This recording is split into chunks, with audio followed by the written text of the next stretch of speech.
పవన్ కళ్యాణ్ కు తెలంగాణ గురించి మాట్లాడే అర్హత లేదు, ప్రజాస్వామ్యం గురించి మాట్లాడే అర్హత కూడా లేదు. ఏంటి చదువుకుంటా ఆయన? సినిమా వాళ్ళు ఎవడు చదువుకోడు, సినిమాల్లో ఎవడు ఉంటాడు? చదువు లేనోడు, శీలం లేనోడు, సంస్కారం లేనోడు, తాగుబోతులు, వాగుబోతులు, వదురుబోతులు, తిరుగుబోతులు వాళ్ళే కదా సినిమాలు. ఒక మంచి సినిమా, దేశభక్తి సినిమా ఒకటి తీసినరా? ఒక్కటి చెప్పండి. అన్ని బూత్ సినిమాలే కదా. అట్లాంటి వాడు ఏం మాట్లాడుతున్నాడు? వాడిని ఉప ముఖ్యమంత్రి చేయడమే తప్పు. ముఖ్యమంత్రి కూడా అట్లాంటి వాడే. ఇప్పుడు ఎన్టీ రామారావు బొమ్మ పెడుతుండ్రు. ముఖ్యమంత్రి ఎవరు? ఎన్టీ రామారావు మీద దాడి చేసి ఎన్టీ రామారావు చెప్పులతో కొట్టినోడు కదా, వీళ్ళే కదా. ఎన్టీ రామారావు చావు కారణమైనోడే కదా. అతను మళ్ళీ ఎన్టీ రామారావు బొమ్మ పెట్టుకుని తిరుగుతున్నాడు. నువ్వెవరు? నీకేమైనా తెలుసా? పత్రికా స్వాతంత్రం నువ్వు ఇచ్చినవా? నువ్వు ఎట్లా అరెస్ట్ చేస్తావు? నాగేశ్వరరావుని అరెస్ట్ చేసే అర్హత ఉందా? గలివర్ యాత్రలో బ్రాబ్డింగ్ నాక్స్ ఉంటారు, పెద్దగా ఉంటారు, ఆకాశం ఎత్తు, టవరింగ్ పర్సనాలిటీస్. లిలీపుటియన్స్ ఉంటారు, చిన్నగా అంగుళం అంత ఉంటారు. నాగేశ్వరరావు బ్రాబ్డింగ్ నాగైతే పవన్ కళ్యాణ్ లిలీపుటియన్. ఎక్కడరా నువ్వు? ఆయన ఎక్కడ? కాలి గోటికి సరిపోవు. ఆయన గురించి మాట్లాడతావా? నువ్వు అరెస్ట్ చేస్తావా? తెలుసా నీకేమన్నా చదువు ఉందా, శీలం ఉందా, సంస్కారం? నువ్వు మాట్లాడతావు నాగేశ్వరరావు గురించి? ఆయన నాగేశ్వరరావు చాలా సంస్కారవంతంగా మాట్లాడతాడు. రిఫైన్ టాక్ ఆయనది, పిచ్చి పిచ్చి మాటలు మాట్లాడాడు ఆయన. ఆర్టికల్ 19(1)A మాకు వాక్ స్వాతంత్రం ఇచ్చింది. దాని కింద మనం ఎవరైనా విమర్శిస్తాం. శ్రీశ్రీ ఏం చెప్పిండు? మేము ప్రైవేట్ జీవితాలు మేము సొంతం, పబ్లిక్ గా ఉంటే ఏమైనా అంటాం. నువ్వు రాజకీయాలు ఉంటే అంటాం, నువ్వు సినిమాలు ఉంటే అనం. సినిమాలు ఉంటే నువ్వు ఎంతమందిని 5 పెళ్లి చేసుకున్నావు? నీ భార్య కూడా విదేశేస్త్రాలే కదా. నువ్వు ఆమెనేమో ఇటాలియన్ అంటావు, నువ్వేమో మళ్ళీ విదేశేస్త్రాలనే చేసుకుంటావు. బీజేపీలో అదే కదా. మరి 5 పెళ్లి చేసుకుంటే సిగ్గు శరం ఉందా నీకు? నువ్వు మాట్లాడతావు ఆ సంస్కారం గురించి? నువ్వు రోజు ఒక పార్టీ మారుస్తావు. గద్దరుండగా గద్దర్ని ఎట్లా మోసం చేసిండు? చెగువెరా బొమ్మ పెట్టుకొని నేను కమ్యూనిస్ట్ అనేది చెప్పి గద్దరు నమ్మించి తీసుకొని పోయిండు, ఇంటికి తీసుకుపోయిండు, దండం పెట్టిండు, మొత్తం షర్టు ఎక్కడ చూసినా చెగువెరా బొమ్మలు. ఇప్పుడు ఎవరు బొమ్మలు పెట్టుకుంటుండ్రు? రోజుకో పార్టీ. ఎక్కడ జిదర్ హరి ఉదర్ చరి, ఎక్కడ పచ్చకుంటే పసలు అక్కడ మేస్తాయి. నువ్వు పశువే కదా. ఎక్కడ ఏ కొమ్మ మీద పండు ఉంటే ఆ కొమ్మ మీద దూకుతాయి కోతులు. నువ్వు కోతివే కదా. నువ్వు చెప్తావా? రోజుకో పార్టీ మార్చుకోనివి, రంగులు మార్చుకోనివి నువ్వు చెప్తావా? ఇప్పుడు గద్దర్ గురించి చెప్తావు. గద్దర్ మోసం చేయలేడు, చెగువెరా బొమ్మలు పెట్టుకోలేవు. పెట్టుకొని ఇప్పుడు ఏం చేస్తున్నాడు? ఎన్టీ రామారావు బొమ్మలు పెట్టుకుంటున్నావు, రోజుకో కథ పడుతున్నావు, చంద్రబాబు బొమ్మలు పెట్టుకుంటున్నావు.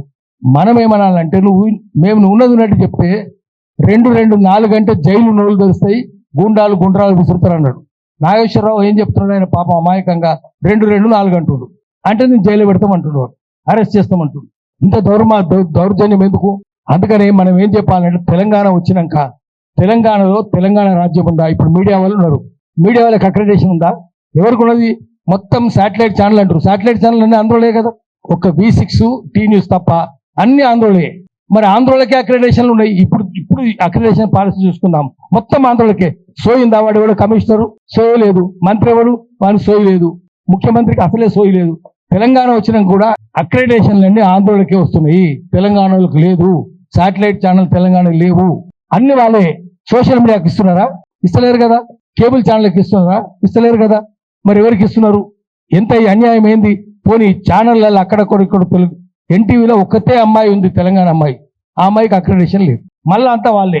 జూబ్లీస్ అంతా ఆంధ్రలే కదా. ఫిల్మ్ నగర్ జూబ్లీస్ సొసైటీ అంతా వాళ్ళే.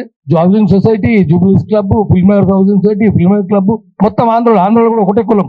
రామనేని, సామనేని, కామనేని, ననపనేని, వాళ్ళమనేని, దేవినేని, కేతినేని, ఒకటే కులం వాళ్ళు. మీరు ఆ వాసన కమ్మ వాసన మురుక చూసుకుంటూ పోతే జూబ్లీస్ వచ్చేస్తాయి. అంత అన్యాయంగా ఉంటాయి. You can smell your way to జూబ్లీస్.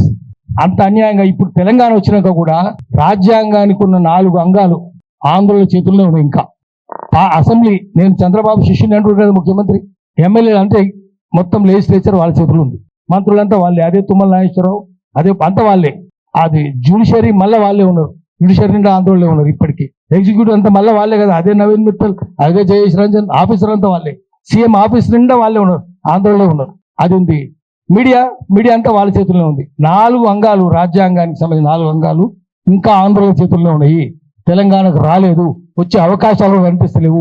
మాట్లాడితే జన్నడు లేని పోలీసులు చూడండి, మొత్తం ఇంటెలిజెన్స్ వాళ్ళు బయట. ఎందుకు ఇంత ఇంటెలిజెన్స్ ఎందుకున్నది ఇక్కడ? అందుకని మనం ఏం చేయాలంటే గట్టిగా పోరాటాలు చేయాలి. తెలంగాణ వచ్చినాక ఎవరైనా తెలంగాణ, కొండలక్ష్మణ్ బాబు లేకుండా తెలంగాణ వచ్చిందా? సంగమరెడ్డి సత్యనారాయణ గారు లేకుండా తెలంగాణ వచ్చిందా? గద్దర్ లేకుండా వచ్చిందా? విమలక్క లేకుండా వచ్చిందా? వీళ్ళ పేర్లు ఏమన్నా చెప్తుండా? కేసీఆర్ చెప్పలే, వీళ్ళు చెప్తలేరు. ఆఖరికి బాలనాగమ్మ కథల బాలవదిరాజు పోయి పులిని చంపుతాడు, పేరుగాడి పోయి నేనే చంపినంటాడు. వాడు ముఖ్యమంత్రి అవుతాడు, పేరుగాడే ముఖ్యమంత్రి. అసలు అప్పుడైనా ఇప్పుడైనా అదే పరిస్థితుంది. వీళ్ళకైతే అసలే తెలియదు ఎవరేందో. అందుకని మళ్ళీ మనం ప్రజల్ని ఏకం చేయాలి, అందరిని ఏకం చేయాలి. తెలంగాణ రాలే, మనం కోరుకున్న తెలంగాణ రాలే, ప్రజాస్వామిక తెలంగాణ రాలే, సామాజిక తెలంగాణ రాలే. దొంగలే మళ్ళీ ఆంధ్ర దొంగల చేతుల్లో ఇక్కడ ఉంది, ఇది ఉంది కాబట్టి మళ్ళీ మనం చేయాలి, చేసి పోరాటాలు చేసి మళ్ళీ తెలంగాణ చేయాలి. ఎవరైనా ఆంధ్రలో ఇట్లా వచ్చి అంటే పవన్ కళ్యాణ్ లాంటి వాడిని ఆ తెలంగాణ రాకుండా చేయాలి, హైదరాబాద్లో అడుగు పెట్టకుండా చేయాలి. చంద్రబాబు నాయుడు కూడా పెట్టదు, పవన్ కళ్యాణ్ కూడా పెట్టదు. ఎట్లా పెడతావు రాను అనాలి. విగ్రహాలన్నీ ఆంధ్రలోనా?